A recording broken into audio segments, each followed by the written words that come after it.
stand up before you this evening and tell you about one of the strongest influences in my life. I want to paint a picture for you of my hero. Imagine someone who literally pulls you out of a fire, sits by your side for 3 knee surgeries and a wisdom tooth extraction, and makes it to every one of their kids' soccer games or concert, even if it means driving 12 hours in a day to see their son play one game. My mom is someone everyone loves to be friends with. She exemplifies God's love to everyone around her, even if they don't appreciate it. As a kid, she never told us we couldn't do something in life. If I would have told her I wanted to be a princess as a little girl, she probably would have responded with something like, "You will be the most beautiful princess this world has ever seen." When hardships came along, she was always there to hold us along the way, and her presence let us know we weren't alone. My mom did the best job of making family time something we all looked forward to, instead of something we all dreaded. She always knew how my day went just by the look on my face, and she would know exactly what to say and how to say it, even if that meant saying nothing at all.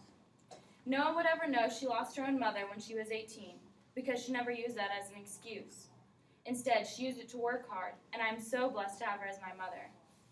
Even without her mother by her side for her walk down the aisle or the birth of her first child, she always knew what to do.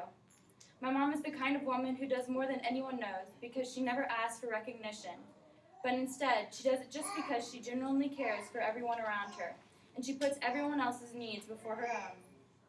If she were any letter in the alphabet, my mom would be the letter Z, because she is unique. She is irreplaceable, but most of all, she is mindful of others' needs. Like I said, she puts everyone else before herself. Tonight, I am so happy I get to spend this time giving her the recognition she deserves. I honestly wouldn't be the woman I am today without her. She never made decisions for me, but if I needed guidance, she was the first one by my side.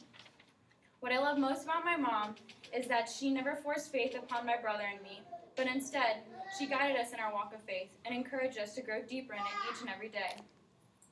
She is a large part of my testimony, and I want to thank her more than words can say for that. She inspires kids that aren't her own to go after their dreams and never let anyone get in the way of that. Every summer, she becomes Mama Wilson to hundreds of kids who enjoy a week at DAP camp, and she does a wonderful job of making that an experience none of them will ever forget. She has welcomed multiple kids into our home that needed a place to stay, starting with her Swedish son, all the way to her Danish son she will be welcoming in this next year. I asked a couple of her non-blood children how she had impacted their lives, and I got an overabundance of responses.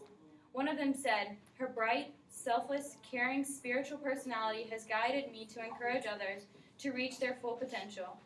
Her optimism is so contagious, as is her love and support.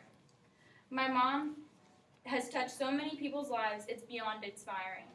Someday when I have children of my own, I know that they will have a wonderful grandmother to look to, and I would be so honored if I could be half of the mother my mom has been to me.